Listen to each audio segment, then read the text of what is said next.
Olha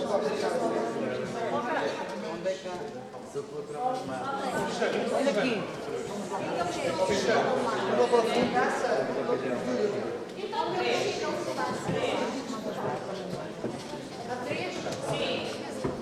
Vamos aqui já.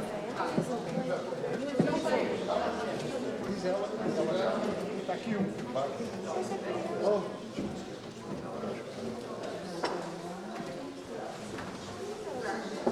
Ela já vai ali.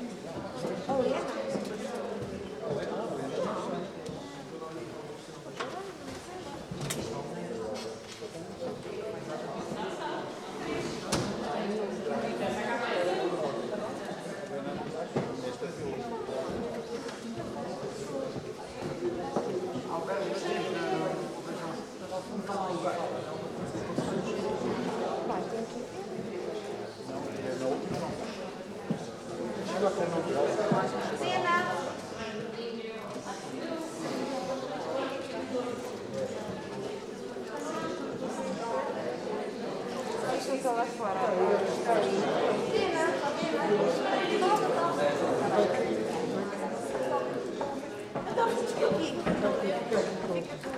Temos à espera dele.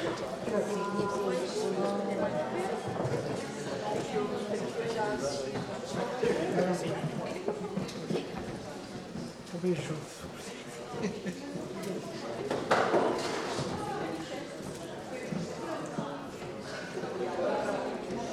Estamos a ficar.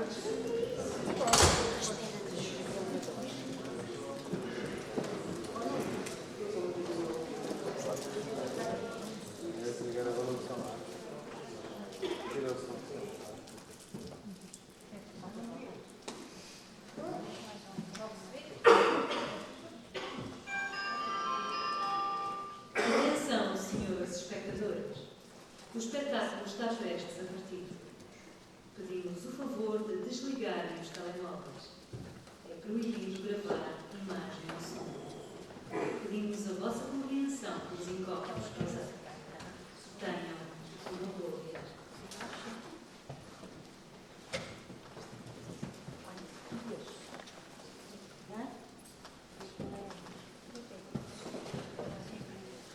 Contração da posição do artigo detenido A. Dá. Atenção, senhores passageiros. O comboio longo curso CT-SCD, proveniente de Lisboa, Santa Apolónia e com destino a Moscou, circula com um atraso de 91 anos e 17 dias. A sua hora prevista de chegada é às 23 horas e 11 minutos. Pedimos a vossa compreensão pelos incómodos causados. Está. Mais uma hora. Posso que todos os dias gente lá para uma quinta-feira que chova. Alguém me explica o que é que se passa com os comboios? Juro-vos que em 1924 tínhamos melhores transportes públicos. Para que querem tantos horários se não os respeitam? Mas lá está, se não houvesse horários, como é que sabiam que o comboio está sempre atrasado? Vocês mereciam melhor. Os portugueses têm sido tão simpáticos. Mal cheguei a Lisboa, um rapaz veio ter comigo e quis-me dar um presente, boas-vindas. Acho que nem me reconheceu. Mas deve ter percebido que eu estava um pouco confuso e quis-me dar um jornal do dia. Está bem, te agradeço a tua generosa oferta, mas lamento não poder pagar. O jovem ficou assim, sem me responder durante uns segundos. É na boa. É na boa. Agora percebo porque são gratuitos. Os vossos jornais são tão maus que nem na data se pode acreditar. Como é possível isto ser 2016? E o mais inacreditável nem é apanhar um comboio em 1924 e sair 90 anos mais tarde. É perceber que tanto tempo depois continuamos a viver assim. Nada disto faz sentido. Olha. Milionário do BPR, que vendeu uma coleção de carros por 18 milhões de euros, declara salário mínimo. Não vos parece um bocadinho estranho que haja dinheiro para coleções de carros de luxo e não haja dinheiro para transportes públicos? Nada disto faz sentido. Como é possível que tenham sido capazes de inventar toda esta tecnologia e não tenham sido capazes de resolver as necessidades mais básicas dos seres humanos. Comida, trabalho, casa, saúde, cultura, comboios que cheguem embora. Para que querem tantos brinquedos? Não têm o fundamental. É do louco. Claro. Comecei a acreditar que estava a alucinar outra vez. Não há nada mais terrível do que estarmos a enlouquecer. E ainda temos lucidez para abstermos disso. É pior do que as dores. É mais assustador que a morte. E é por isso que estou em Lisboa. O meu médico, Liveri Darkovich, foi ele que me recomendou que viesse. Elites, tenho más notícias. É o cérebro. Toma esta morada. Parte imediatamente para Lisboa sob o maior sigilo. É a tua última oportunidade.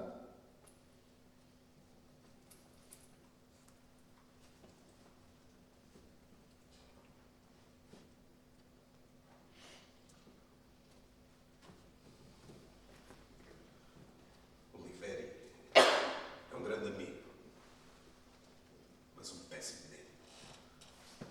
Para que é que serve um médico só dá más notícias? E quando ele achava que trazia boas notícias, aí é que devias ter mesmo medo. Uma vez ele disse-me, à frente da minha mulher: Tenho boas e más notícias. Quais queres primeiro? As más notícias é que contraíste a doença mais terrível da civilização ocidental. Sífilis. As boas notícias é que não há apanhaste nada.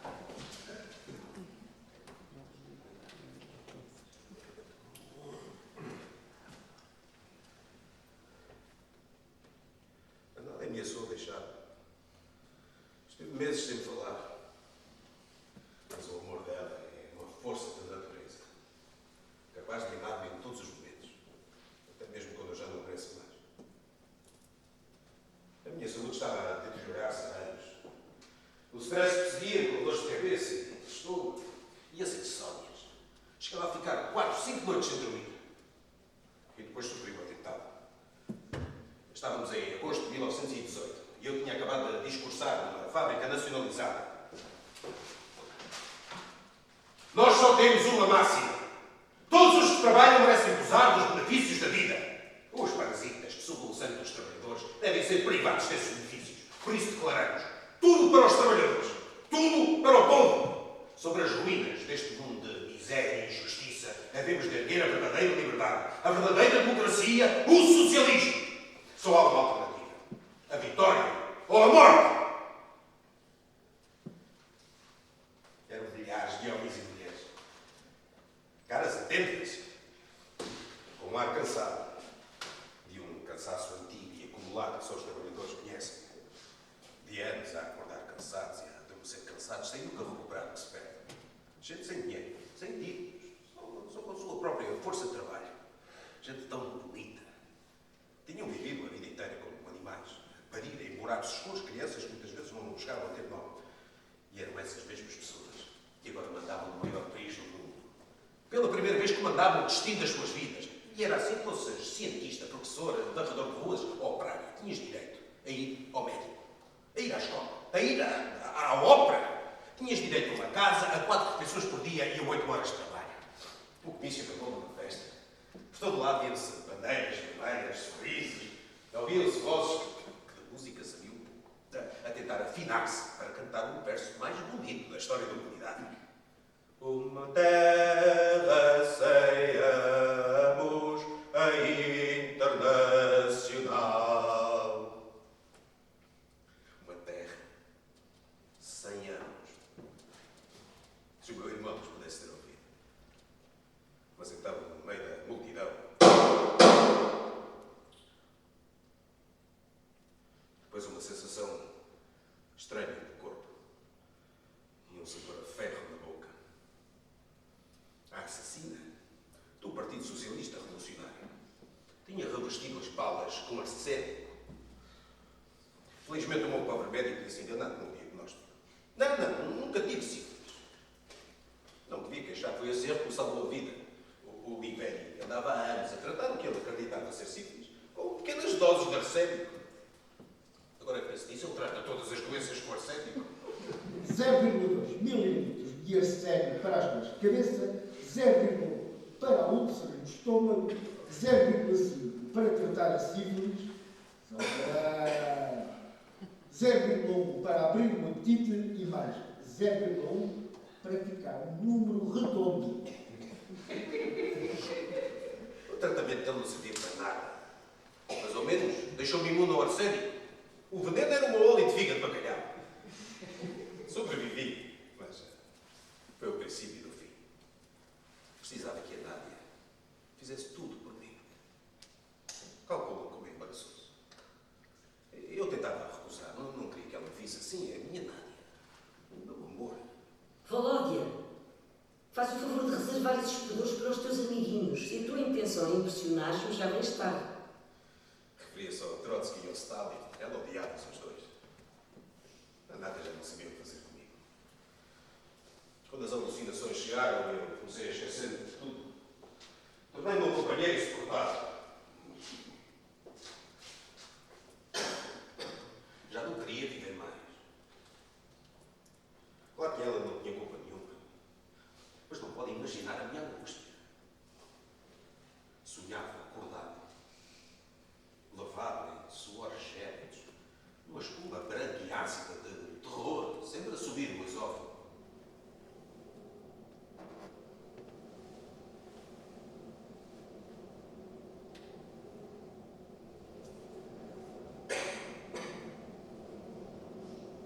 O pesadelo era sempre o mesmo.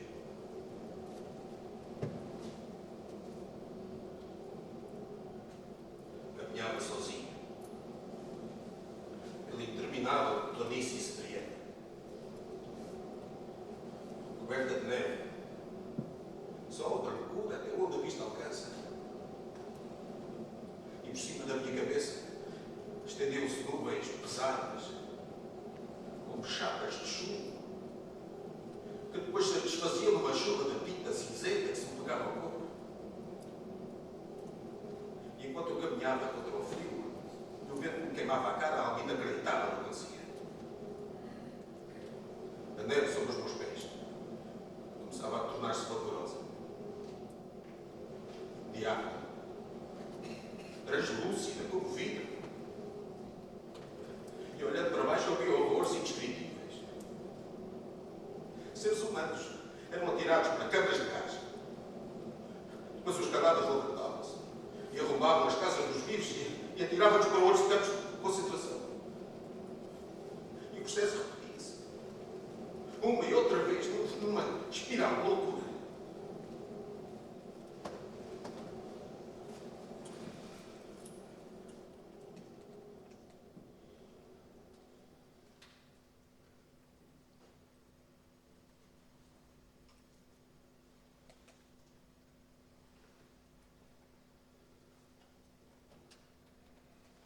Nessa altura eu já sabia que estava a ver coisas. A ficar louco. Então quando o Ibérico falou de uma cura em Lisboa, eu aceitei, claro. Sei que 5.000 quilómetros também me pareceu um pouco longe para uma consulta. Mas olha, com o tempo que em Portugal se espera por uma consulta, também podiam ir a Moscou e voltar. Não vais para Lisboa, Volódia. Relaxa. Tu precisas de relaxar. Será que nem paralisado consegues relaxar? Não posso culpar. Se nem para mim fazia sentido, como é que para ela podia. Então juntei as poucas forças que me restavam, vesti a peruca dos meus tempos de clandestinidade e saí da nossa casa em Gorky pela calada da noite para apanhar o comboio 74 para Lisboa.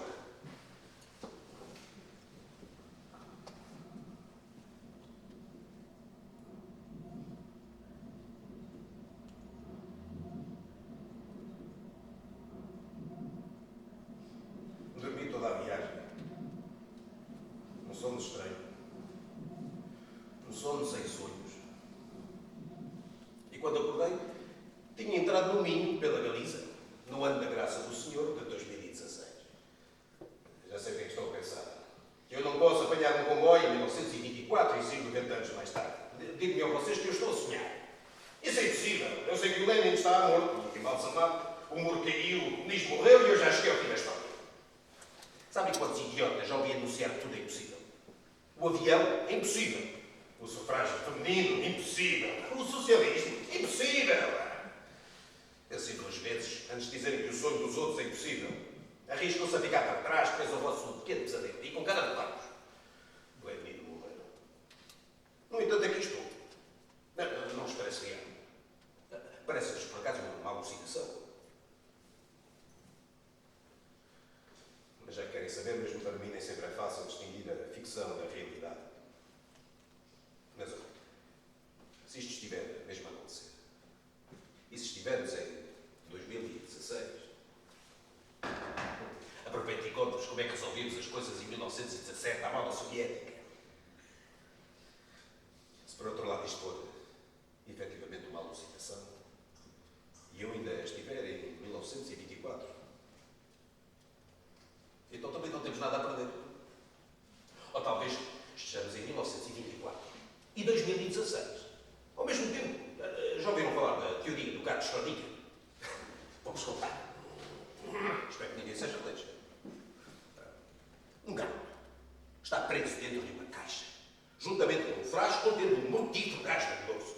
Há uma probabilidade de 50% de o frasco se abrir e, consequentemente, uma probabilidade de 50% de o gato morrer. Mas a caixa está hermeticamente fechada e ninguém sabe se o gato está vivo ou morto. Então, Schrödinger propõe que durante um breve período de tempo, talvez uma hora, o gato está vivo e morto ao mesmo tempo. E só quando a caixa for aberta é que essas duas realidades, a do gato vivo e a do gato morto, colapsam sobre si mesmas, resultando no desfecho que queremos.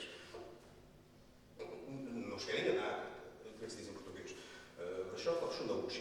Pendurar o esparguete nas orelhas. Porquê é que não pode acontecer a uma escala maior? Neste espaço, por exemplo. Porquê é que a relação entre o passado e o presente, entre a ficção e a realidade, não pode também ser dialética? Se calhar estamos todos aqui dentro da caixa de Schrödinger. Não é verdade que tudo é impossível até acontecer? Nesse caso, a pergunta que se impõe é: o gatinho ficou bem?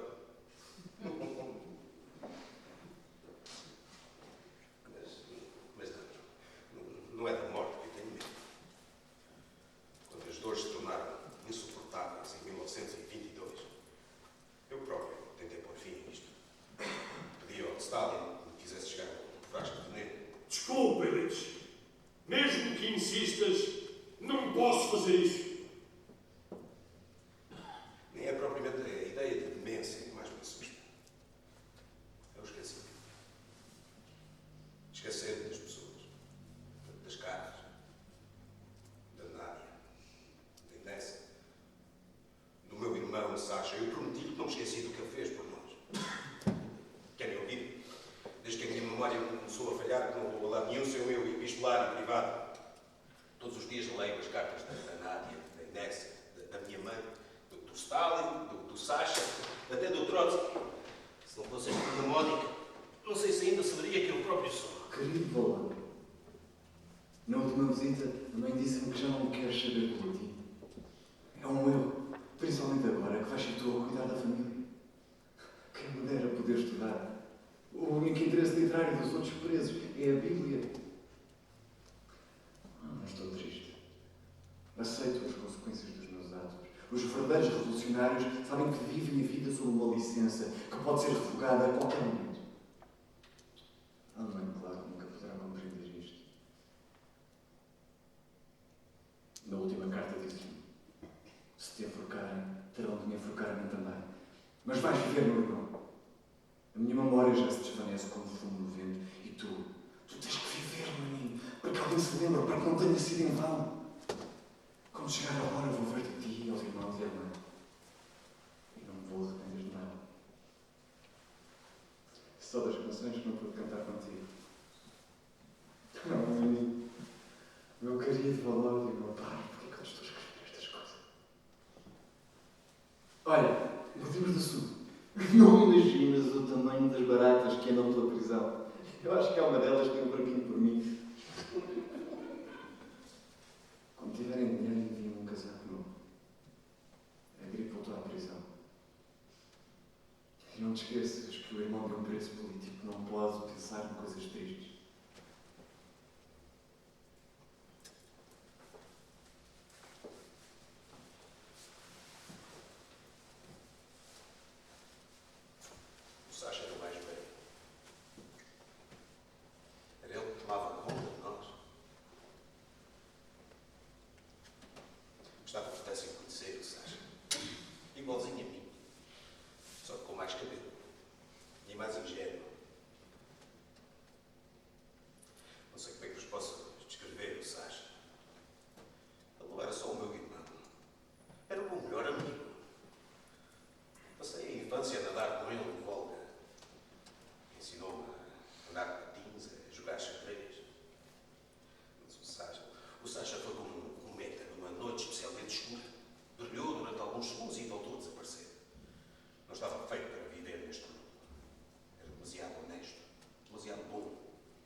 participado numa conspiração para assassinar o Czar.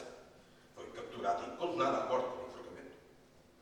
Quando as notícias chegaram à nossa casa, suplicámos-lhe que pedisse clemência. Todos os outros arguidos tinham feito. Por que é que ele não poderia fazer? Nós chegámos a enviar para casar. Chorámos. Fazemos o mesmo. Parece que estamos condenados a repetir-nos como se fosse uma novidade. Na Rússia há um século, hoje em Portugal. Quando perdemos um pai, uma mãe, um irmão, e nos atinge súbita e brutalmente que nunca mais os poderemos abraçar. Não lhes poderemos dizer aquelas coisas simples. Nunca calhou dizer. O Sacha tinha só 21 anos. E eu 16. Mais tarde soubemos que quando subiu ao catafalso e enviaram um saco na cabeça, perguntaram-lhe se queria rezar um Pai Nosso. Assim, em jeito de últimas palavras. Ele disse que sim. E então começou a cantar. Renunciamos ao antigo mundo, sacudimos o pó a lutar. Não precisamos de um Deus moribundo, desprezamos o palácio do Czar.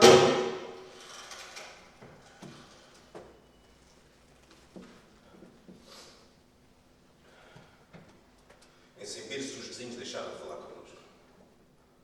Quando foi o funeral, tivemos de ir a pé até à estação de bombeiros. Nem os cochetes podiam ser associados à família de um regicida. Mas é irónico, sabe? Foi o exemplo dele que fez de mim um revolucionário. Há coisas assim na história, inevitáveis, que atraem o futuro com uma força irresistível. Não é arrancando as flores que separa a primavera. Isso também aprendemos com o erro do meu irmão.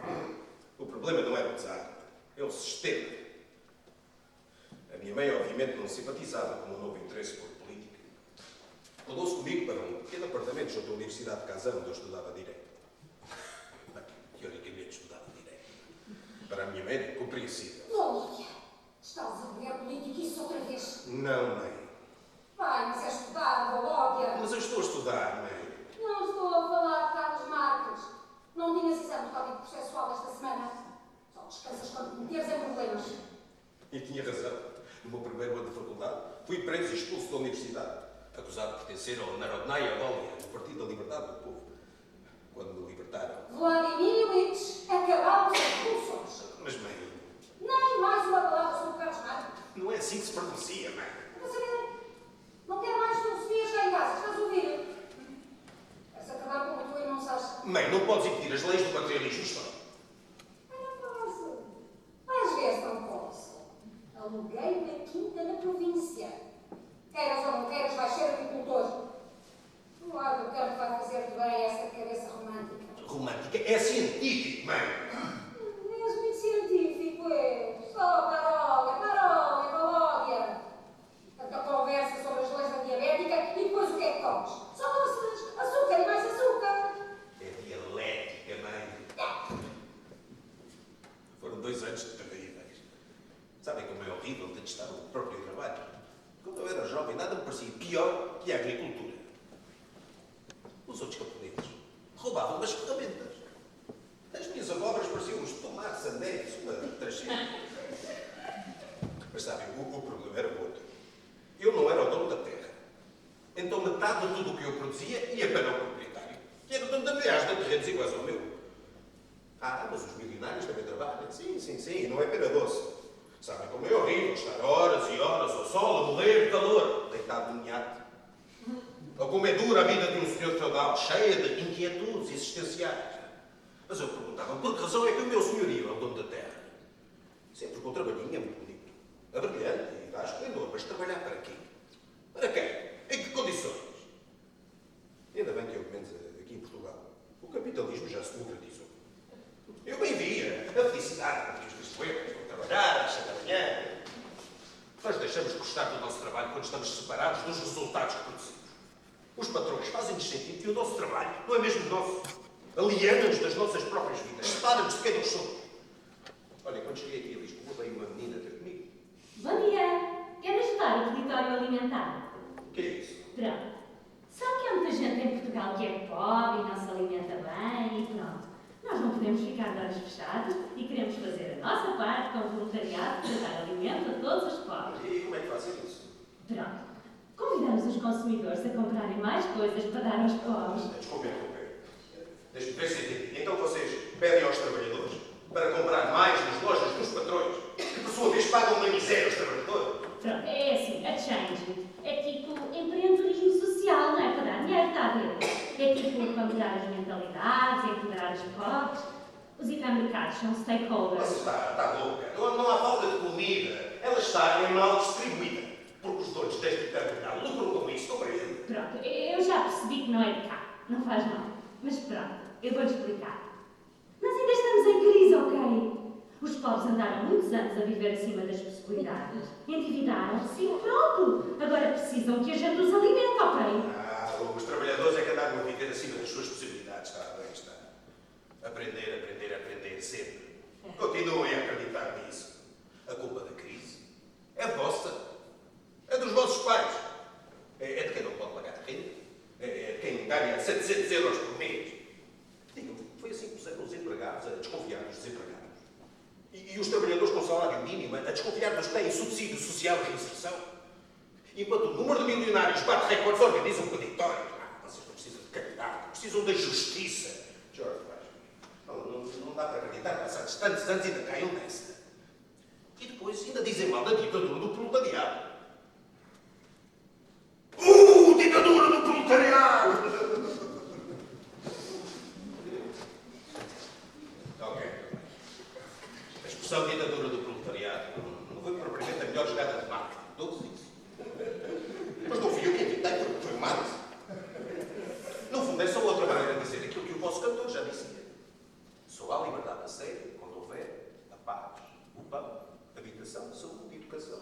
E quando pertencer ao povo, o que o povo produzir. Parece-vos assim tão assustador. Sabem que eu escrevi sobre isto em 1917?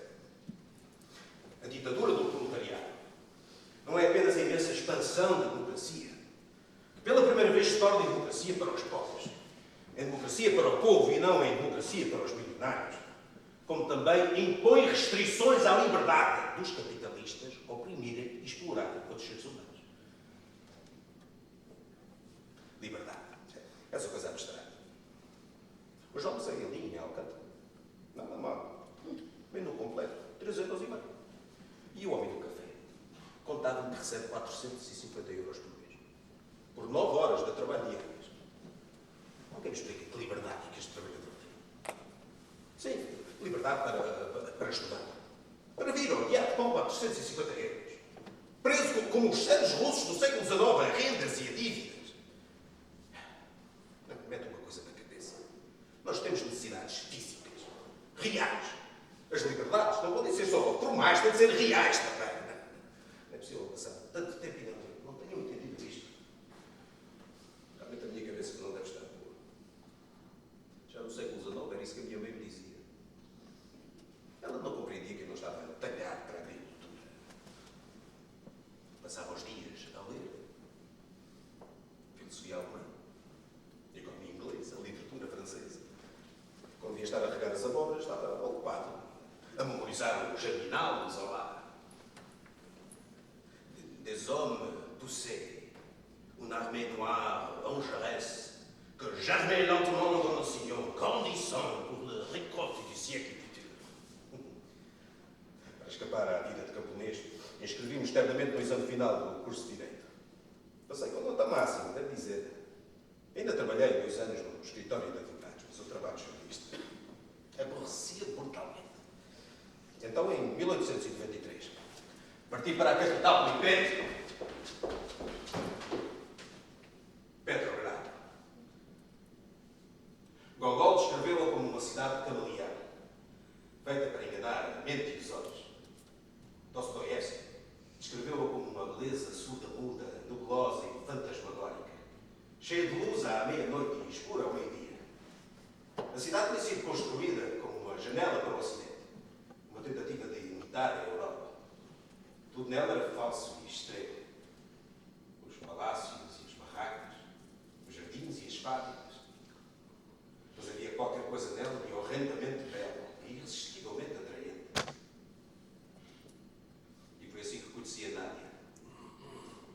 Nossa organização clandestina tinha organizado a festa das panquecas da noite de carnaval. Eu estava mascarado de raposa. A Nádia estava mascarada de bailarina. Gostava que eu pudesse ter conhecido nessa altura. Muito loura, olhos azuis, turquesa, nariz pequenino, desconfiado. Era uma mulher lindíssima. Ao princípio, detestava. Não sei porquê. Supostamente era porque me achava convencido. Mas só aqui para nós era porque a amiga dela, a Apolinária, bem muito fraquinha, vermelhinha. Mas não me digam que eu disse isto. A Nádia era professora à noite numa escola para adultos. Ensinava os mais pobres dos mais pobres a ler, a escrever, a contar e, sobretudo, a pensar. Ela tinha aprendido alemão, sozinha, para ler as obras de Karl Marx e tinha-se especializado em ensinar o Capital a analfabetos. O Capital de Marx. Vocês já leram, não já?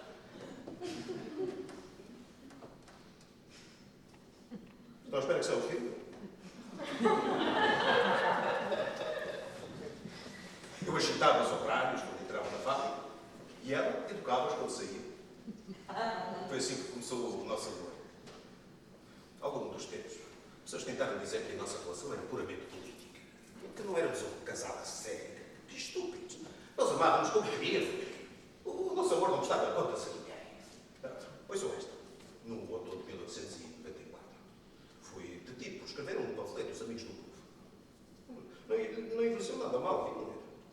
Passei um ano inteiro, fechado numa cela gélida, sem direito a visitas nem a trocar correspondência. Mas todos os dias, às 8 da manhã, a Nádia ia para um passeio em frente da prisão, onde eu a conseguia ver pela frestinha da minha cela. Ela não conseguia ver da rua, mas sabia que eu a via. Era isso que lhe importava. E durante uma hora, ao longo de 365 dias, ela não faltou uma única vez. Quem achar que isto não é amor, não tem coração. Claro, depois começou a correr a palavra. A polícia secreta, a Ucrânia, infiltrou um espião da escola da Nádia. Sabem o que aconteceu? A Nádia escreveu o espião do partido. E ele passou a espiar para nós. Mas no fim não precisavam de espiões para encerrar a escola. Foi muito mais simples. Provaram que a Nádia estava a ensinar casas decimais. Sim, ouviram bem. Casas decimais. Os trabalhadores só podiam aprender as operações mais simples da aritmética. Tudo o que fosse além do que precisasse da fábrica era considerado subversivo. A Nádia teve um desgosto imenso. Não chores, Nádia. Não morreu ninguém. Fecharam a escola, mas ninguém foi preso. Estás enganado, Bilhete. Fomos todos presos. Para um patrão não há nada mais perigoso do que um trabalhador que saiba pensar. Depois limpou as lágrimas e mergulhou na clandestinidade comigo, com a tarefa de promover a luta das mulheres por direitos iguais. À passagem da Nádia, rebentavam greves nas fábricas têxteis. Em 1896, o Czar ficou tão assustado que teve de implementar o horário de trabalho das 11 horas. Sim, antes não havia horário nenhum. A Nádia foi presa. Esteve 7 meses em solitário. Mas mesmo na clandestinidade, o nosso amor florescia. Eu e a Nádia não podíamos estar separados. Então, quando fomos deportados, ela fez a única coisa que podia ser feita para ficarmos juntos. Disse que estávamos dois. A Sibéria é provavelmente o melhor destino de férias do mundo. Alguma vez foi a Sibéria? Foi a nossa lua de mel. No nosso casamento, a Nádia vestiu uma saia preta e uma blusa branca. Eu dei-lhe um anel de alumínio. Ela deu-me um candeeiro. Vivíamos sem nada. Das ajudas da família e do salário dos funcionários públicos. Mas foram os 3 anos mais felizes da nossa vida. Sabem porquê? Tínhamos tempo. Tempo. Nada é mais precioso. É o tempo que mede o valor da nossa força de trabalho. E é também o tempo que se mede o amor. De manhã, a Nádia tratava do jardim e eu fazia patinagem. Sim, praticava patinagem artística. Qual é o problema?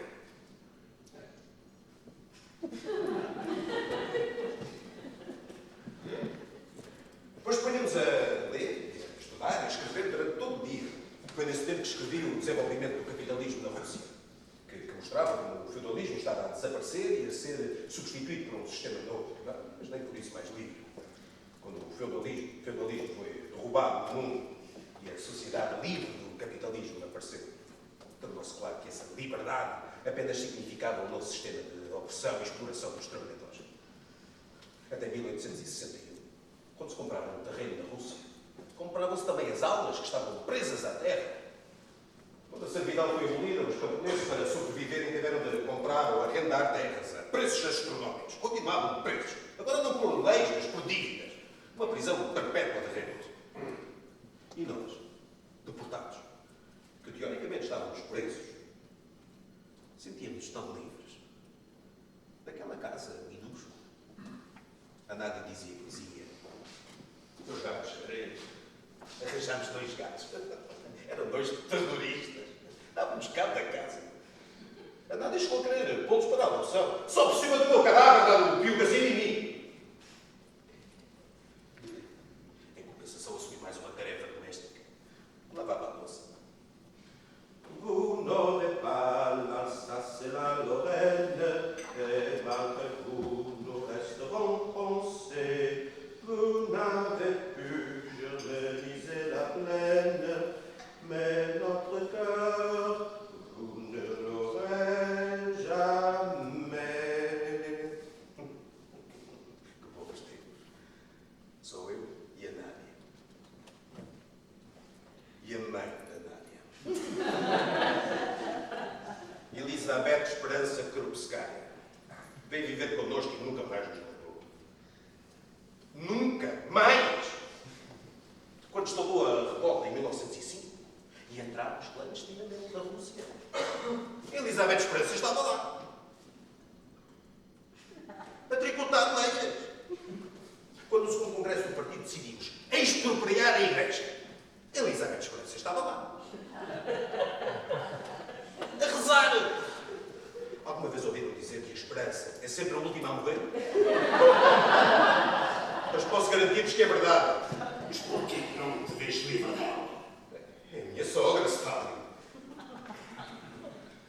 Ainda não te falei do Stalin, pois não. Para chegar ao Stalin, é de chamar para pés. É preciso dançar do fogão até à sala. Não nos querem matar.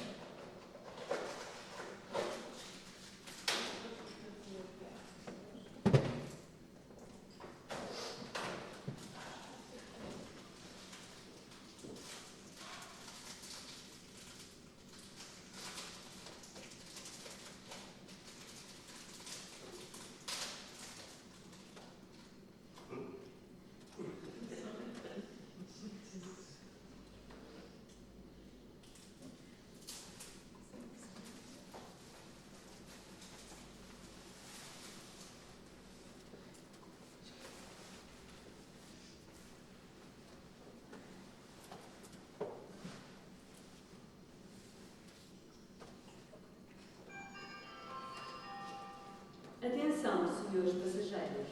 Vai dar entrada na linha número 4 o comboio regional CP Intercidades, proveniente de Lisboa Oriente e com destino a Évora. Na entrada para os comboios, atenção à distância entre as portas e a plataforma.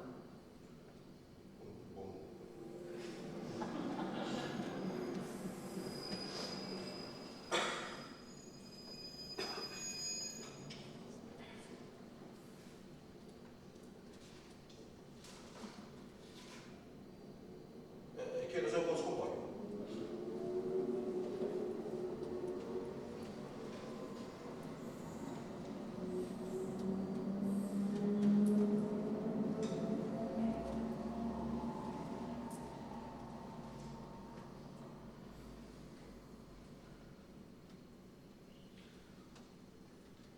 Quando finalmente acabou a nossa pena na Sibéria, fizemos o que todos os revolucionários russos faziam. Partimos para o exílio da Europa. Suíça, Inglaterra, França, Polónia. Vivíamos como estudantes pobres, a dormir em comer nas cantinas, nas universidades. Por toda a Europa, os refugiados russos eram perseguidos e discriminados. Os imigrantes são incríveis, capazes de serem preguiçosos e, ao mesmo tempo, roubarem o trabalho dos outros. Infelizmente, há pessoas que só percebem que estão enganadas quando levam uma chapada na história. Nessa altura, os socialistas europeus andavam à deriva. Kautsky, traidor, Bernstein. E todos os que achavam que, naturalmente, o capitalismo tornar-se-ia mais justo. Não era preciso destruí-lo, bastava melhorá-lo. A julgar por Portugal, bonito serviço. Convencer o capitalismo a parar de criar guerras e desigualdades é como convencer um tigre a ser vegetariano. Mesmo os revolucionários russos no exílio continuavam presos a idealismos enormes. O Markov e o Trotsky, por exemplo, achavam que podíamos enfrentar a poderosa ditadura do Império Russo com tertúlias literárias. Querem saber o segredo? Quando eu escrevi o esquerdismo, doença infantil do comunismo, estava a pensar no Trotsky. E o Markov era ainda pior.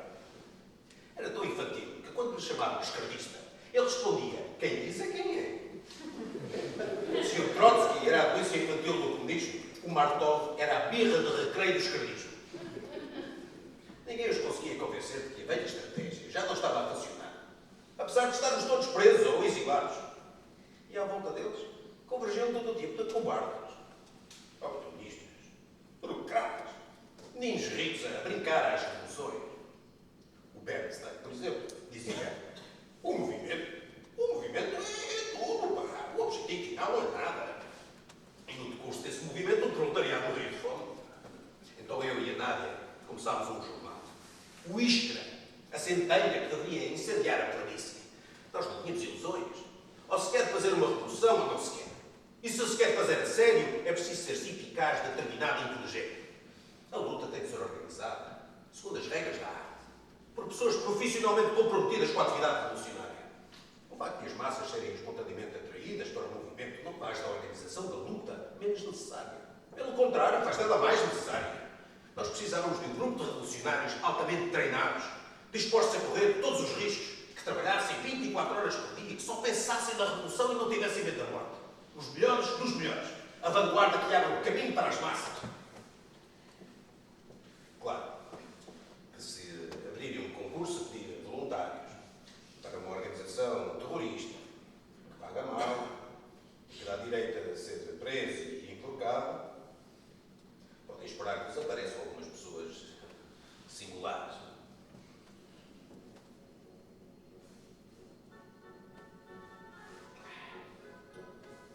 Foi assim que, por cartas, relatos de amigos e notícias dos jornais, começámos a ouvir falar de Iosif Iugasvili. Stalin. Na altura ainda não era o Stalin, mas Koba, o poeta georgiano. Dizia-se que já tinha visto o Lago dos Cisnes centenas de vezes. Dizia-se que era o georgiano mais bonito do Império, que as mulheres se perdiam por ele. Já sei o que é que dizem sobre ele hoje em dia.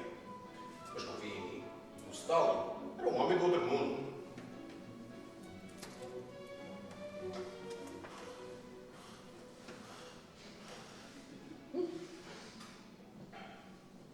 Havia qualquer coisa nele de violentamente rebelde, de rude como as ruas, de trágico, de brutal como a vida dos pobres. Agora imagine. O que é fazer um congresso com o Stalin, o Markov e o Trotsky na mesma comissão de redação? Estava-se mesmo a ver. Em 1903, no armazém de farinha, em Bruxelas, o segundo congresso dividiu o partido em dois. De um lado, os bolcheviques, que em russo quer dizer maioria. Do outro lado, os mencheviques, a minoria. O Trotsky, um intelectual de boas famílias e, na altura, um centrista, estava irritadíssimo com a derrota. A atmosfera do Congresso está a respirar. Não acha feio ver camaradas contra camaradas? Niet, acho esplêndido. A luta aberta e franca. As diferenças trazidas à luz e depois, bracinhos no ar, contam-se os votos e adiante. Assim é que eu gosto. Não de discussões intermináveis de intelectuais oportunistas e vaidosos. Claramente falávamos línguas diferentes. Ah, é assim?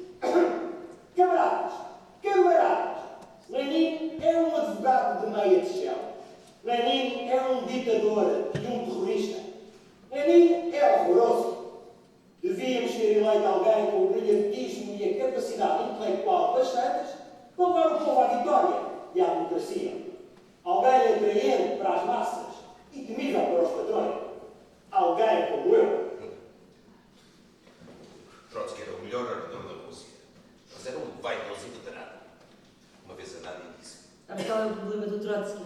é representar um giro à linha justa pela direita pequena burguesa de fachada socialista. Não, é ser estúpido. Ele não percebe que uma decisão errada tomada coletivamente é sempre melhor que uma decisão certa tomada individualmente. Sabes, o problema é como o oportunismo. É sempre mais fácil que a coerência. Criar a ilusão das pessoas que é o caminho mais pragmático, aquele que dá mais... aquele que dá mais frutos. Pouco tempo depois os bolcheviques estavam politicamente isolados. A nossa revolução simplesmente não chegava. E os oportunistas tornavam-se tão mais populares quanto mais vazias eram as suas ideias. Estávamos no inverno de 1905 e a Rússia estava em polvorosa.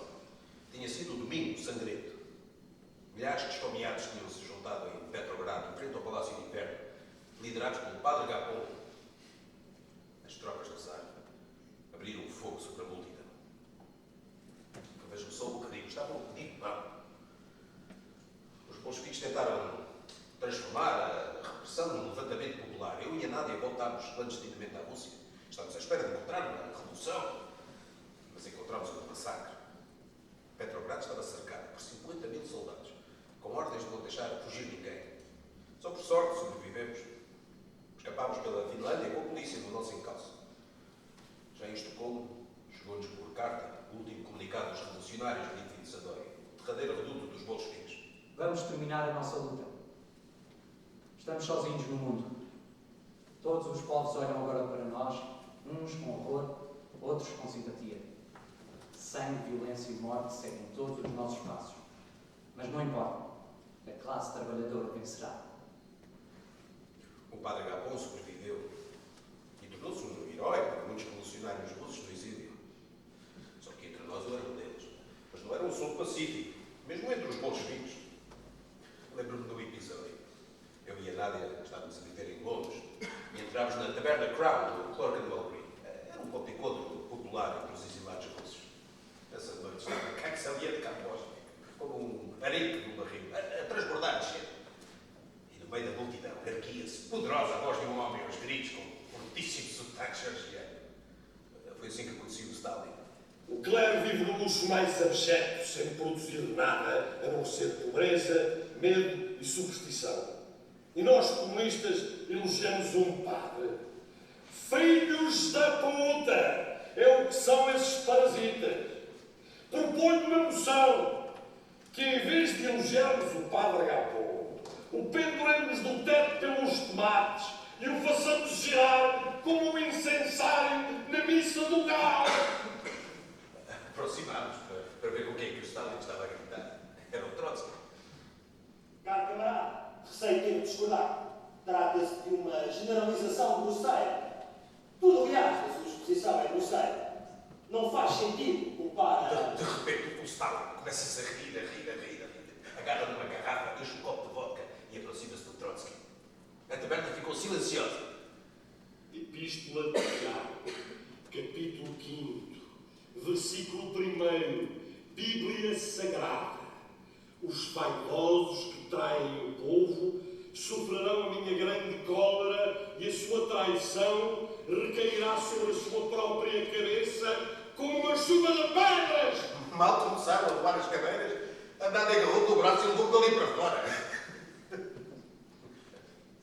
Calma, não quero que fique com a impressão que andar à bulha no exílio era a única coisa que fazíamos. Havia um trabalho subterrâneo, contínuo, nos sindicatos, no exército, junto aos camponeses. Foram 10 anos a criar células no partido, a formar revolucionários, a organizar greves, a fazer manifestações pacíficas e outras menos pacíficas.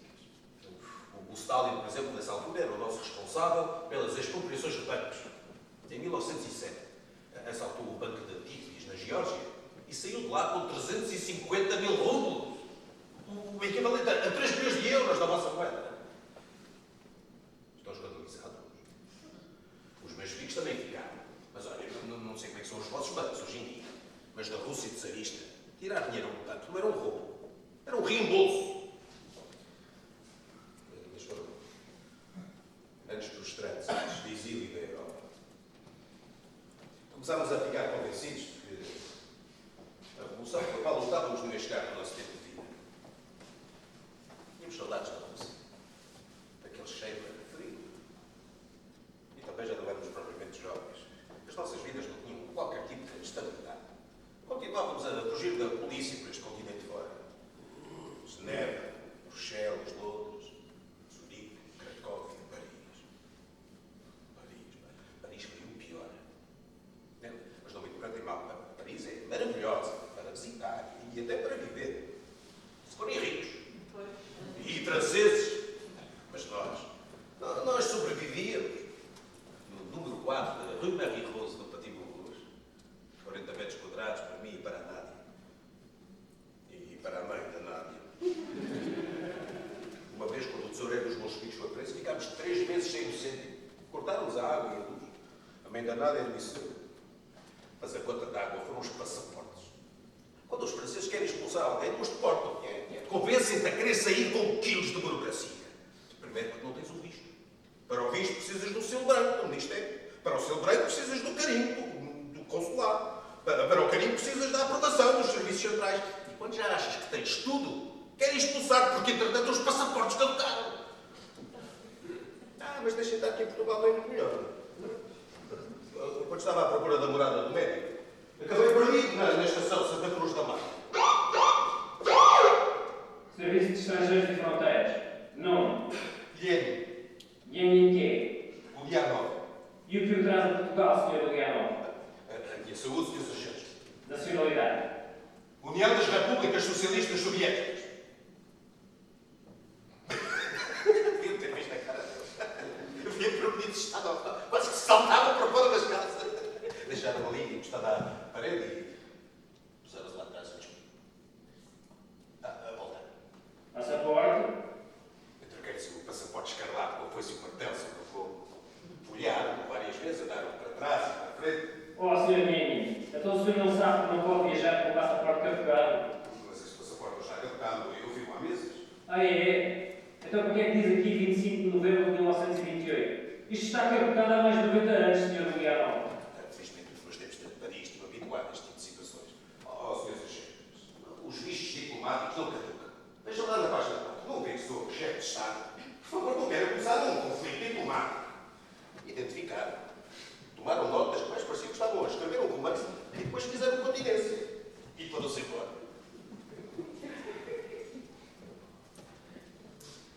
O partido acabou por saber que nós estávamos bem no país.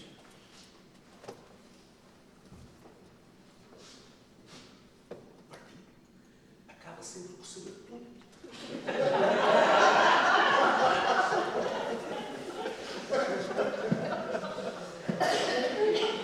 Decidiu que precisávamos de um falante nativo francês. Alguém que conhecesse os meandros da política europeia e soubesse lidar com a polícia.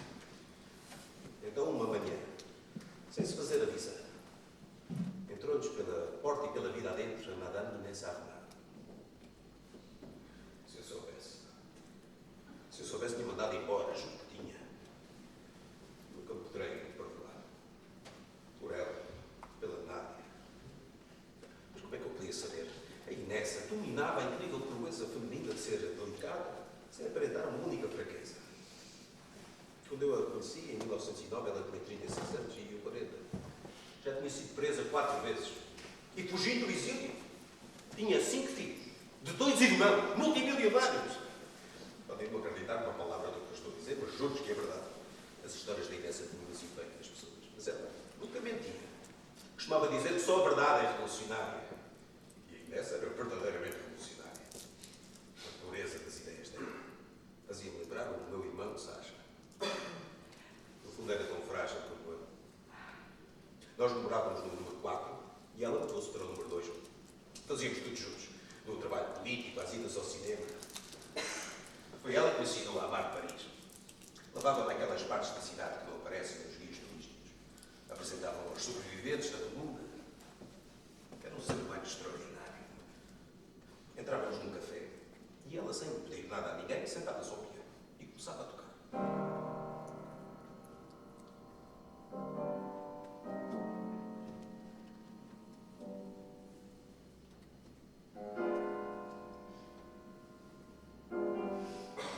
Os enormes salões de Paris, poluídos de fumo de tabaco e vícios humanos, calavam-se,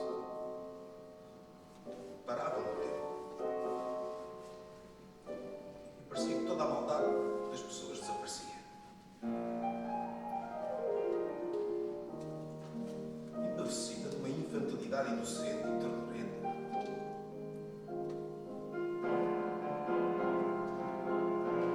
Enquanto ela tocava o patetico do Beethoven,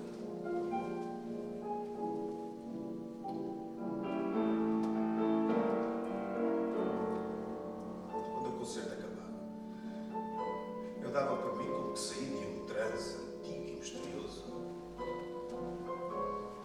com lágrimas a correrem pelo rosto.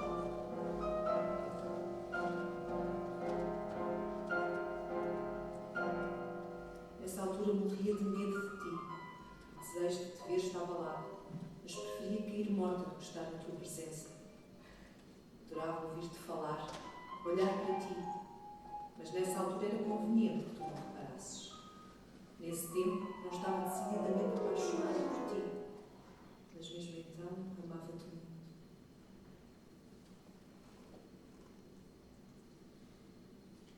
Quando percebemos o que se estava a passar, já era demasiado tarde. A Nádia. A minha Nádia culpava-se. Ela tinha um problema da tiroide, sabia? Afetou-lhe o ciclo menstrual, nunca pôde ter filhos. Ela achava que não podia fazer feliz. Eu compreendo, Elides. Se quiseres, vou-me embora e ficamos amigos. Falar de não precisas dizer mais nada. Pedi-lhe perdão. Tentei justificar. Fiz-lhe promessas. Mas não, eu não podia deixar a Nádia. Com ela eu tinha um compromisso maior. Não podia ser traído com outra mulher. É verdade que cometi um grande erro, mas nunca abandonaria. Não é disso que eu sofri. E a verdade é que ainda amava. Talvez não da mesma maneira, é certo, mas... Percebam uma coisa, a Nádia não era uma paixão. É o amor da minha vida. Tentei falar com a Inês. Ao princípio ela concordou comigo e que eu não podia continuar, mas depois na prática não reagiu tão bem. Nós nunca aprendemos propriamente a ser amigos. E eventualmente tive de me afastar, era a única coisa a fazer. Despedimos-nos como amigos em Arosa, na Suíça, e ela voltou para Paris. Meu querido, a nossa despedida em Arosa foi um dia triste, porque foi tão temporário, tão transitório. Tu e eu separámos. Separámos, meu querido, e é tão doloroso. Até podia sobreviver sem os teus beijos, se apenas pudesse ver-te. Falar contigo de vez em quando seria uma alegria tão grande para mim. Isso não causaria dor a ninguém. Por que é que me privas disso? Expliquei-te que a admirava e a respeitava. Éramos camaradas e amigos. As nossas relações deveriam manter somente nesse ano. Mas não era possível.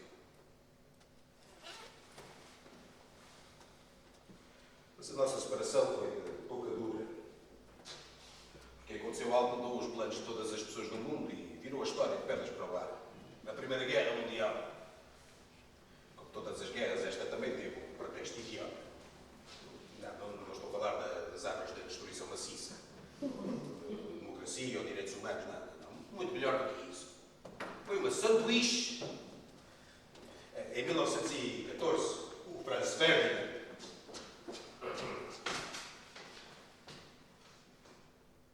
Arquiduque Francisco Fernando Carlos Luís José Maria de Alves para os amigos.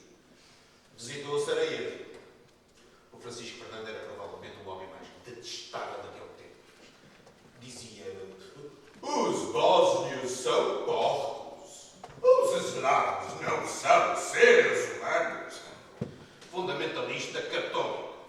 socialista de extrema-direita. Como deve imaginar, não tinha muitos amigos. Bom, nessa visita a Sarajevo, tiraram-lhe uma granada. 2 guarda-costas ficaram feridos, mas ele safou-se e disse à comitiva que estava com fome. Depois de sofrer uma tentada, quem é que não lhe apetece parar um café e comer uma sanduíche de mortadela? O que ele fez? Quando pararam o carro, pregaram-lhe 2 tiros. Saiu de casa a sanduíche. Mas claro que não foi nenhuma sanduíche de desencadear a guerra. O Francisco Fernando foi uma desculpa esfarrapada. Há alguma desculpa para começar uma guerra entre os trabalhadores que não seja esfarrapada? A Primeira Guerra Mundial foi uma guerra imperialista, predatória, saque de ambos os lados. Uma guerra pela divisão do mundo, pela partição e repartição de colónias e esferas de influência do capital financeiro. Mas por toda a Europa e também na Rússia, os mencheviques, os socialistas de pacotilha, os cardistas de alforja, os socialistas revolucionários, entre aspas, puseram-se todos do lado da guerra. Chamavam-lhe luta contra o imperialismo alemão. Apelavam aos sentimentos patrióticos dos trabalhadores como visões românticas sobre a honra de morrer pela pátria. Os bolcheviques ficaram quase sozinhos na oposição à guerra. Chamavam-nos traidores, espiões alemães. Mas é claro que um revolucionário não pode querer outra coisa senão a derrota do seu governo numa guerra injusta. O capital é uma força internacional. Para derrotá-lo, uma aliança internacional de trabalhadores, uma irmandade é necessária. Nós opunhamos a qualquer tipo de guerra entre povos e a qualquer tipo de paz entre classes. Éramos internacionalistas. Mas o idealismo de guerra só dura até começarem a soar os canhões.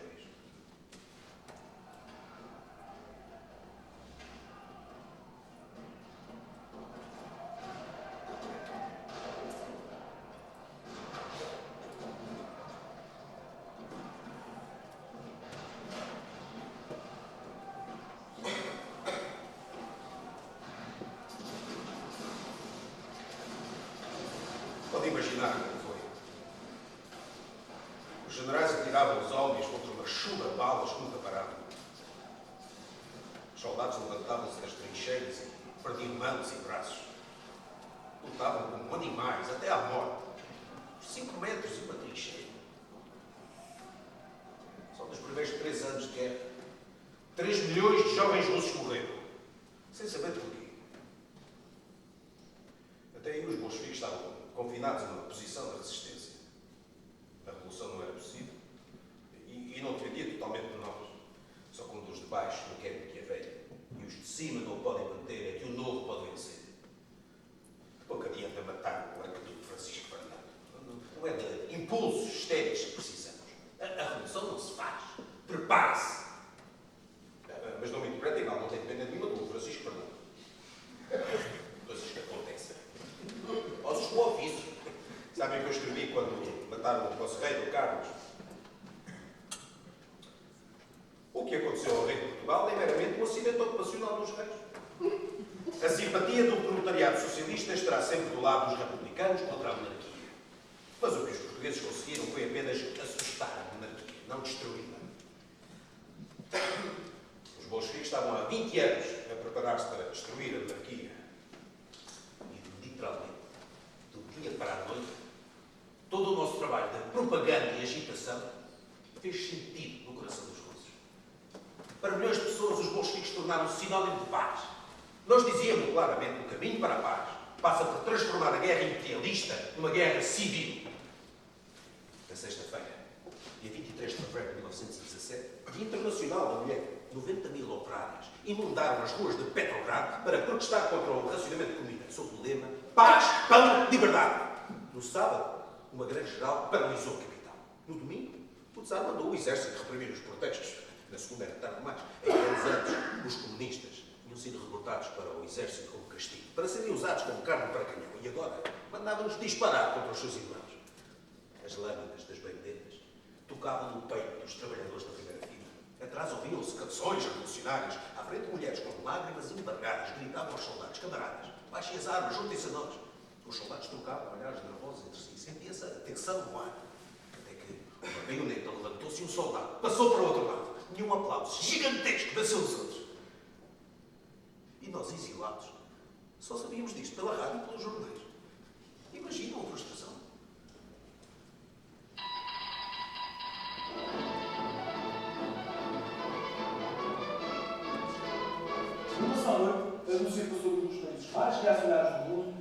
mais democráticos. O quase está a viver ultrapassa os sons mais usados e a nossa rádio ainda não pode acreditar que seja mesmo verdade. Os mencheviques e os socialistas revolucionários tinham agora a maioria e todo o poder político, mas decidiram entregá-lo de mão beijada aos capitalistas. O governo provisório que se formou, liderado pelo Kerensky, continuou a guerra. A miséria era a mesma, a repressão continuou. Não podíamos permitir que a grande revolução terminasse numa grande desilusão. Era preciso regressar à Rússia. Mas como? Foi aí nessa que teve a ideia. A Rússia estava em guerra com a Alemanha. Os alemães teriam todo o interesse em levar a opositor sobre o coração do inimigo. A ideia pegou. Os alemães ofereceram-nos um comboio selado. Uma espécie de correio diplomático extraterritorial que podia ser avistado e detido. A Alemanha pensava que se estava a servir de nós. Na verdade, éramos nós que estávamos a servir da Alemanha. No total, éramos 190 homens, mulheres e crianças. Embarcámos numa estação muito diferente desta, em Zurique. Estávamos ansiosos, preocupados. Por alguma razão, parece que sempre que soldados alemães fecham alguém dentro de um vagão de um comboio, as pessoas pensam logo o pior.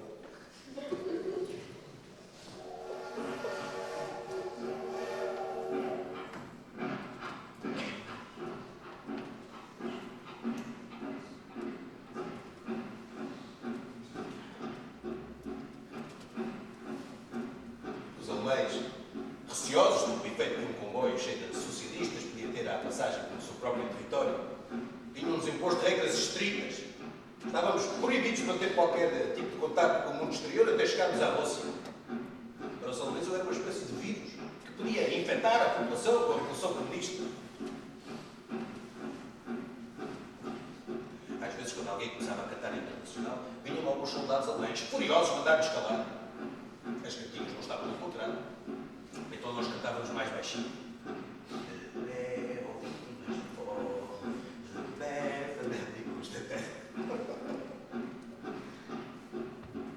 Ninguém deveria saber o que levava ao comboio.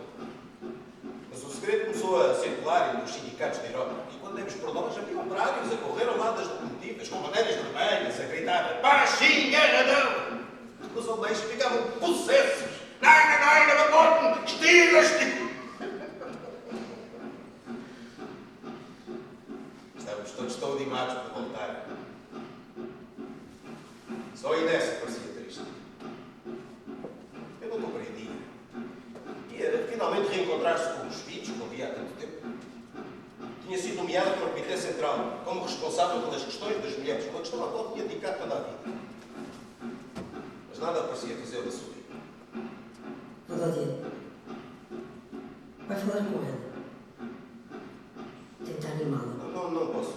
Não há nada que eu possa dizer. Só o tempo é que pode ajudar.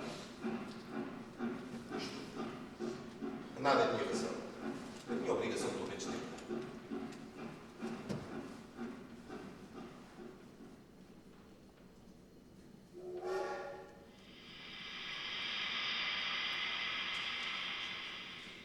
Chegámos a Petrogrado. 3 de abril de 1917. Era domingo e já passava das 11 da noite. Estávamos todos à espera de ser presos à chegada. Eu já tinha preparado um discurso para ler em tribunal.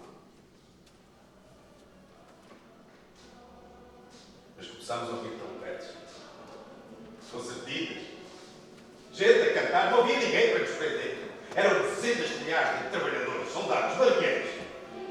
Uma comissão de boas-vindas.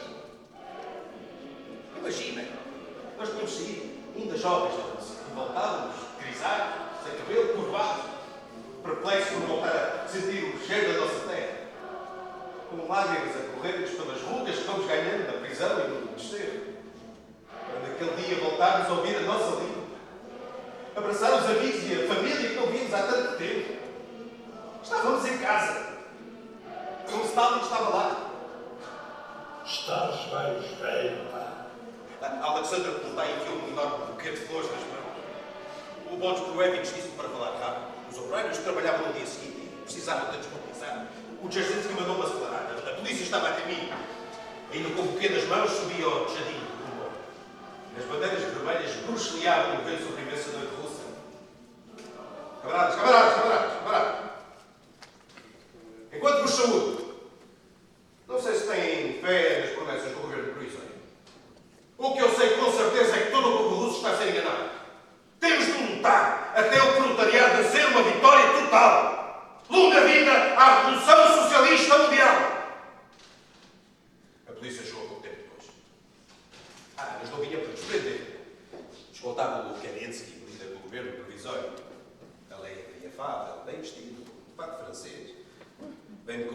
conversa sobre os secretários de Estado que lideram os bolcheviques, os nomes dos ministros, as promoções dos generais, tudo, menos a vida dos trabalhadores.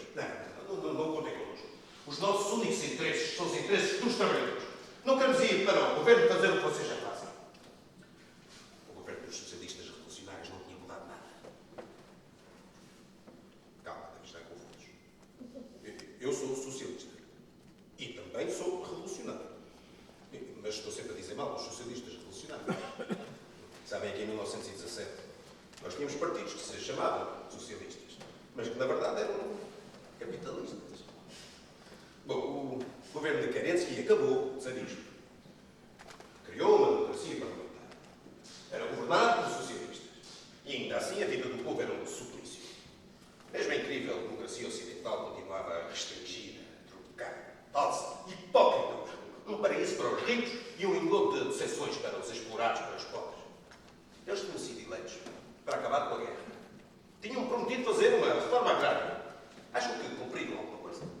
Não só não cumpriram, como mandavam bater em quem protestasse. Mas as greves e as manifestações foram crescendo e crescendo. Uma nova palavra de ordem era agora pintada nas paredes. Todo o poder aos sovietes. Era suposto haver eleições para a Assembleia Constituinte. Mas como os democratas já não tinham a certeza de que a democracia os ia beneficiar, foram adiante o escrutínio. Então nós criámos uma democracia paralela, só para os trabalhadores. Em julho, uma manifestação pacífica contra a guerra levou mais de meio milhão de pessoas às ruas de Petrogrado. O governo de Kerensky mandou o exército disparar sobre a multidão. Mataram 1000 pessoas. E legalizaram o partido. Voltámos todos à clandestinidade. O Trotsky puseram uma cabeça à prega. Escondido numa cabana na Finlândia, todos os dias lia notícias como Lenin detido em mansão de luxo. Lenin capturado, disfarçado de marinheiro. Acabou a festa. Lenin aos quadradinhos. Estava tudo dito sobre a democracia burguesa. Enquanto a poeira assentava à luz de uma vela, escrevi o Estado e a Revolução. Resumo bem o que estava a passar. A minha tese é que o Estado, qualquer Estado, é sempre um instrumento de opressão de uma classe sobre outra classe. Hoje em dia as pessoas podem escolher o tipo de representante da classe opressora que vai oprimir-os no governo. Mas no essencial esta democracia é o mesmo que já o era na Grécia Antiga. Liberdade para a insignificante minoria dos donos dos escravos. Entretanto, nas avenidas russas, as manifestações continuavam. As greves sacudiam o país e o partido bolchevique crescia e crescia. Só nesses meses de 1917 passámos de 16 mil militantes para 270 mil. Até o Trotsky se juntou a nós. Eu fiquei de pé atrás, mas a nada em convencer. Quer dizer, passas 10 anos a dizer que ele é brilhante. E no momento em que mais precisamos de gente inteligente, queres mandá-lo para trás. O próprio governo sabia que a situação não podia durar muito mais.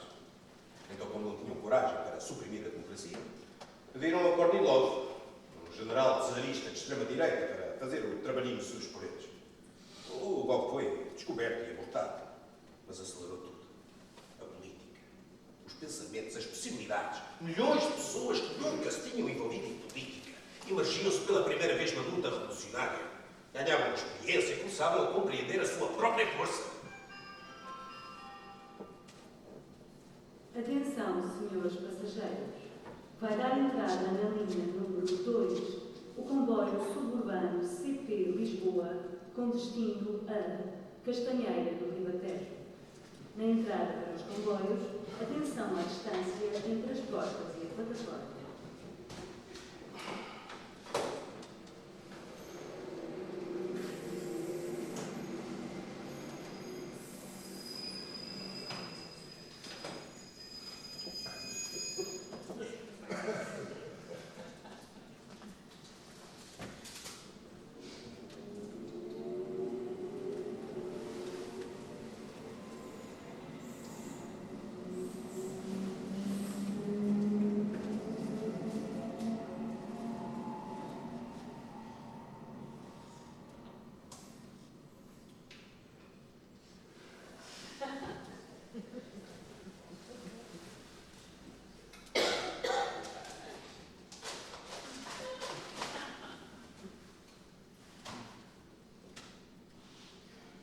finalmente encontrei a morada do médico aqui em Lisboa, também tive uma surpresa desagradável. O consultório tinha desaparecido há décadas. Agora era uma coisa nova. Uma empresa de recursos humanos. Recursos humanos? Acredito. Já lá não havia médico nenhum. Mas por alguma razão, continuavam a tratar o patrão por doutor. Não sei como é que falou, mas o doutor não tem nada marcado consigo. Se quiser, o doutor entrevista para a posição de assistente call center outbound. É elegível para o estágio do IRP. Hã? 90 anos de viagem para nada. Mas lá fora, à porta, encontrei 5 trabalhadores a fazer uma pausa. Explicaram-me que o doutor as tinha ameaçado com despedimento. Explicaram-me que, por serem mulheres, ganhavam menos do que os homens. Pode parecer estranho, mas para mim foi um alívio. É que no meio de tanta loucura, aquelas mulheres estavam lúcidas. Viviam no mundo real, não estavam a alucinar. Fez-me lembrar as greves, os meses que antecederam a Revolução. As operárias sentadas à porta das fábricas têxteis, acocoradas à volta de fogueiras que ardiam sobre grandes faixas onde se podia ler pelo direito das operárias se sentarem. Não ao trabalho de crianças com menos de 8 anos. Liberdade sindical. E aquelas trabalhadoras portuguesas, acreditem ou não, queixavam-se de coisas parecidas. Tinham de estar 8 horas de pé. O patrão queria despedir a delegada sindical, mas elas resistiam. Resistiam! Resistindo. Durante décadas, camaradas, estivemos à defesa. Esta noite, atacamos. Na madrugada, 25 de outubro, o Trotsky distribuiu armas do partido. Pela calada da lei, com a precisão de um relógio, tomámos os principais centros de poder do Petrogrado. Os jornais, a rádio, a eletricidade, os comboios. O governo provisório estava entrincheirado no Palácio de Inverno. Mais de 40 mil trabalhadores, soldados e marinheiros cercaram o palácio. Das janelas dispararam os mais fanáticos defensores do czarismo, o esquadrão da morte, os sendeiros, os cadetes, até que, 1000 vezes mais alto que um trovão, soou o canhão do navio Aurora. Uma maré de trabalhadores precipitou-se sobre o arame zarpado, trepada imparável nas grades do palácio, derrubava com martelos, com lixadas, com o que tivessem nas mãos, aqueles enormes portões que durante séculos só se abriram para os ricos. Lembro-me quando o Stalin, que se tinha vivido a vida inteira entre a prisão e a miséria, entrou naquele palácio, se logo passou de lado como um touro numa loja de porcelana, naqueles salões infinitos, com as paredes forradas a ouro e a diamantes. E ficou com ar agoniado. E tinha razão para isso. Os desastres dormiam em camas, feitas de ouro maciço, e conviviam com uma praga de ratazanas que mais pareciam castores. Não acreditam em mim? Tem lá que é muito inflamado. Não quero fazer um elefante com uma mosca. A corte real alimentava-os. E elas tinham perdido o medo às pessoas. Eu e a Nádia dormíamos no quarto dos criados, era a parte mais humana daquele palácio. E às vezes sentíamos uma coisa a trepar pela cama acima. Era uma ratazana a pedir comida. O Trotsky queria contratar uma empresa para fazer a desratização. Propôs-nos um orçamento para os bonetos, outro para proteger as obras de arte dos gatos, outro para hospedar o governo temporariamente. Eu encontrei uma solução muito mais simples. Convidámos alguns gatos das ruas de Petrogrado para se mudarem para o palácio. Os meninos aceitaram o convite e as ratazanas tiveram que se mudar. Simples e eficaz, não vos parece? Pois. Mas há gente que só está bem a dizer mal. Começaram logo a fazer trabalho fracionário, a dizer que o palácio tinha gatos armados. Estou a ver o tipo de gente com que eu tinha que trabalhar. Gente que nem de gatinhos gosta, como é que pode ser comunista? Gatos armados? Como se isso fosse possível? Mas foram tempos difíceis, sabe? Ninguém tinha experiência de governo. Estávamos todos a aprender à medida que avançávamos. A última vez que os trabalhadores tinham tentado governar o Estado tinha sido a Comuna de Paris. Já sabe. A burguesia não olha a meios.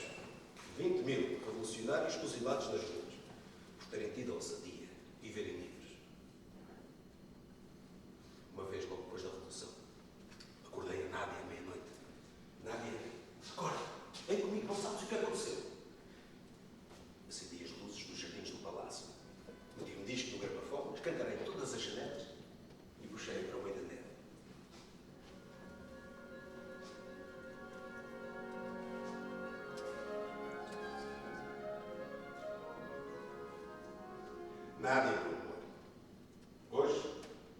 A nossa revolução faz 73 dias. Compreendes? Aguentámos mais um dia do que a Comuna de Paris. Dança comigo.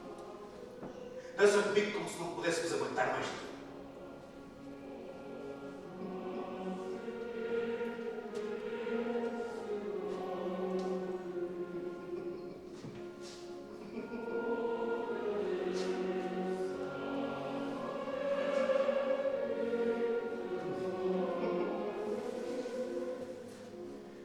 Nessa noite eu e a Nádia dançámos na neve até os nossos pés começarem a congelar. Não, mas estava louco. Éramos felizes outra vez. E tínhamos ótimas razões para isso. Em apenas 2 meses, entregámos todo o poder aos soviéticos. O órgão executivo e legislativo eram agora os trabalhadores, eleitos diretamente por trabalhadores. Pusemos fim à guerra. Entregámos toda a terra aos camponeses. Os salários triplicaram. Nacionalizámos a banca. Confiscámos todas as propriedades da igreja. Repudiámos a dívida pública dos capitalistas. Introduzimos as 8 horas de trabalho. Criámos um sistema de senhas para garantir que todos os trabalhadores tinham direito aos bens essenciais. Tudo isto em 1917. Vocês podem desconfiar que não é possível eu ter viajado no tempo e estar aqui com vocês. Mas em 1917 avançámos 100 anos em direção ao futuro. Saltámos diretamente do feudalismo para o socialismo.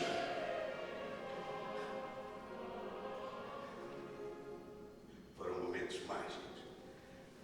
Pois bem, se não acreditam em mim, vejam que é possível.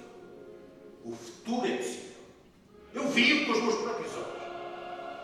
A Inés dirigiu o primeiro Ministério da História para os assuntos da igualdade.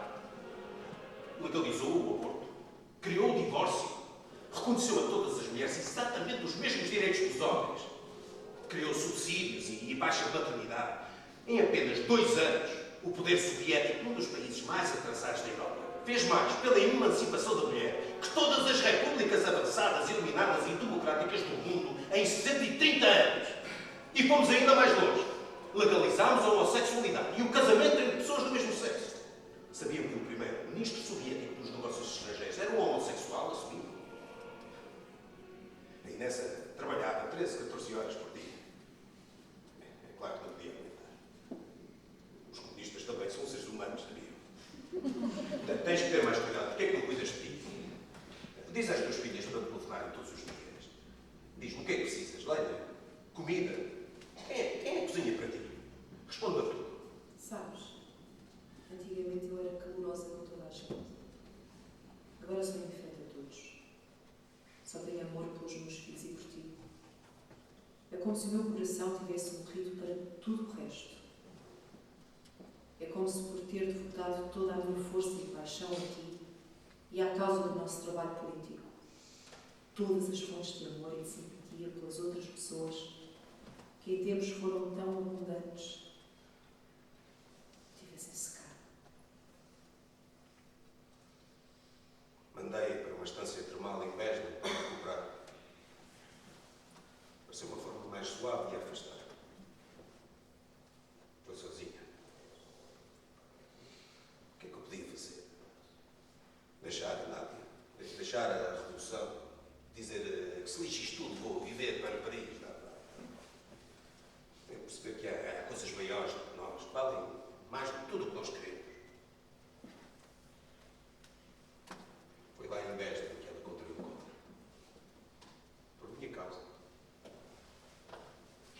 Tinha ido procurar medicamentos para um camarada que também estava doente. E não voltou. O corpo veio para Moscou com honras de Estado. Num comboio selado como aquele que nos levou a nós para a Rússia. Tinha medo de uma epidemia de cólera. Só pude ver através de um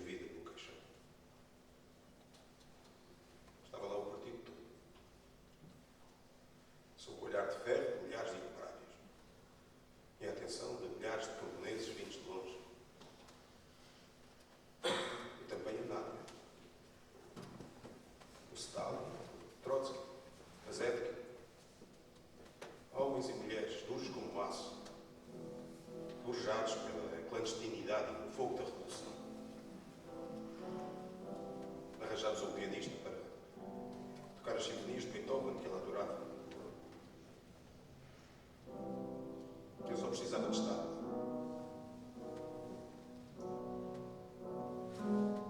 Mas quando me aproximei do caixão e lhe vi a cara, tão calma, tão bonita, mais velha do que quando a conheci, sabe? Bateu-me no coração uma tristeza tão funda,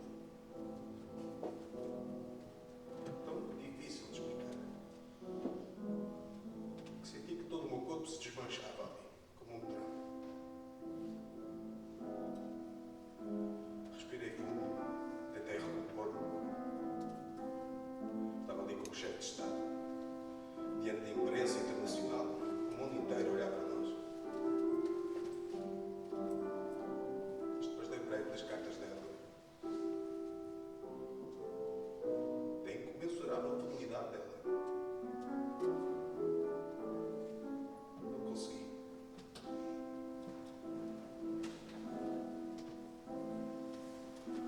Não sei se os meus camaradas se sentiram envergonhados por me ver assim a chorar. Chorar, sem conseguir parar. Digo.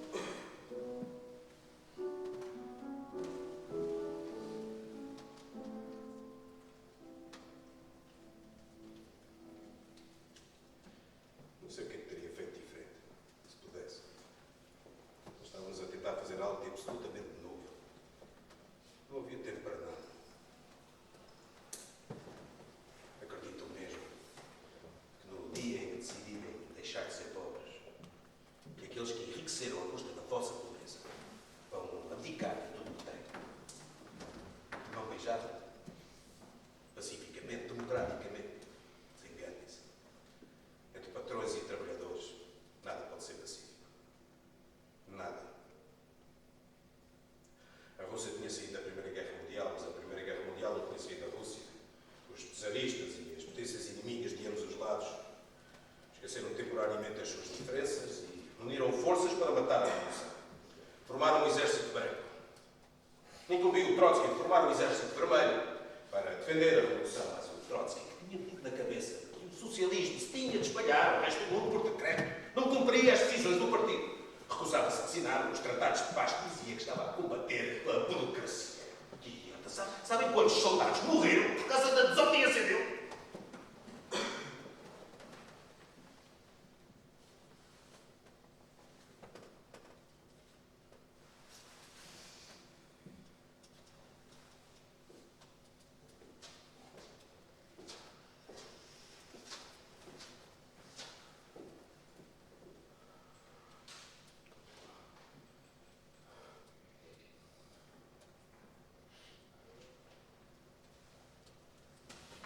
Nessa altura já estava demasiado doente. O médico, de veridade que diz, tinha mandado recuperar em Gorky. Estava proibido manter qualquer tipo de contacto político. A política afeta-me os nervos. A vocês não. Mas claro, pedi à Nádia para secretamente me manter a par do que estava a passar. Quando o Stalin descobriu que a Nádia estava a desrespeitar as ordens do médico e falava comigo sobre política, ligou para a nossa casa. Foi a Nádia que atendeu a chamada. Não imagino. Disse-lhe coisas que nenhuma mulher merece ouvir. Quando eu soube, escrevi esta carta ao partido.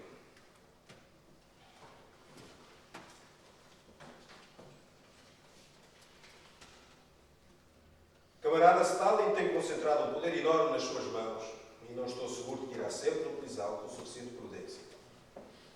Camarada Trotsky, por outro lado, não se distingue apenas pela sua grande capacidade. É demasiado orgulhoso e arrogante. Só compreende os aspectos puramente administrativos. Mas Stalin é demasiado orgulhoso. E esse defeito, plenamente tolerável entre nós, comunistas, é intolerável no cargo de secretário-geral. Por isso proponho aos camaradas que pensem em nomear para este cargo alguém que seja mais tolerante, mais leal, mais correto, mais atento com os seus camaradas e menos caprichoso. Esta circunstância pode parecer uma parvoíce fútil,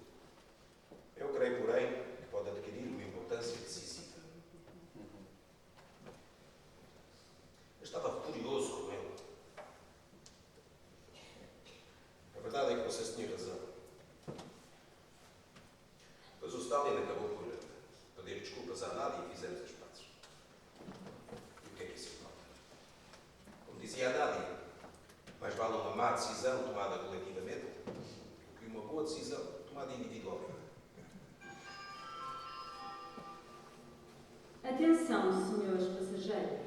O comboio longo curso CP-SZD, proveniente de Lisboa, Santa Apolónia e com destino a Moscovo, vai dar entrada na linha número 7. Na entrada para os comboios, atenção à distância entre as portas e a plataforma. Internacionalmente reconhecida pontualidade portuguesa. E vocês ainda ficam? E não se vão queixar? Façam só ouvir. Peçam lá a porcaria do livro de reclamações. Não me digam que se distraíram com a minha conversa e perderam o vosso comboio. Devem estar fartos de me ouvir. Acham que falo demasiado? Não. A sério, podem dizer. A Nádia estava sempre a dizer que eu falo demasiado.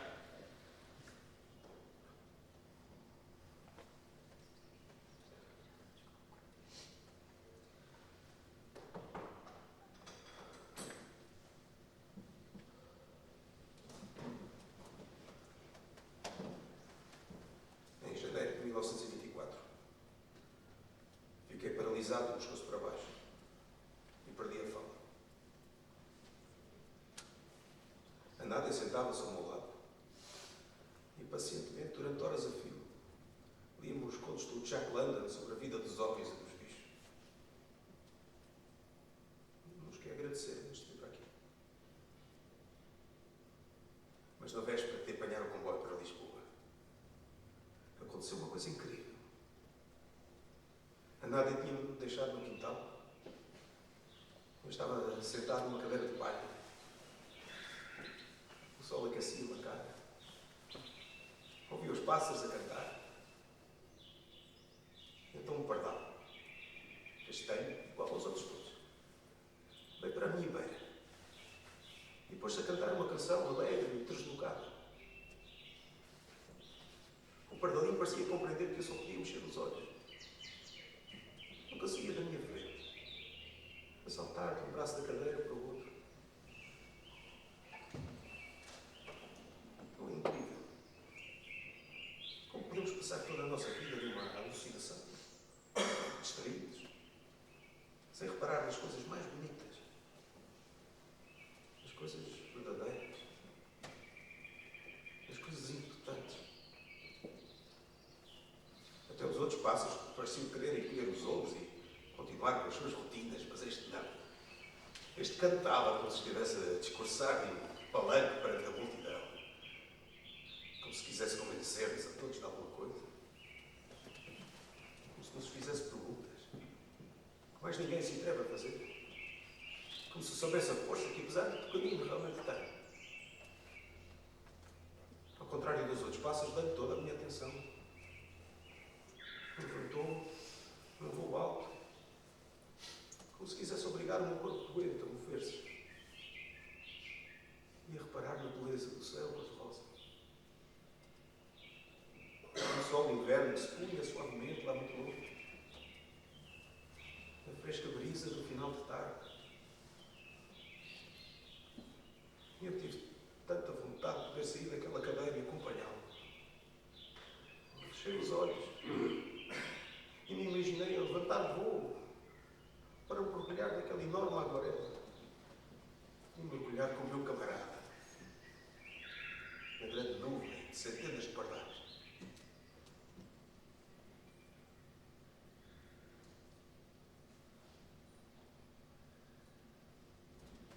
Seja este dia uma alucinação minha ou uma alucinação vossa, e mesmo que seja tão real como nós e os nossos problemas ou os nossos sonhos, lembrem-se, como menos este dia é um dia irrepetível, que é vosso e que nunca mais o voltarão a viver. Garanto-vos que, da perspectiva certa, podem reparar que não é tão lindo, se apenas se atreverem a erguer a cabeça e um dia se levantarem.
Eu sei que o espetáculo foi longo, de qualquer maneira.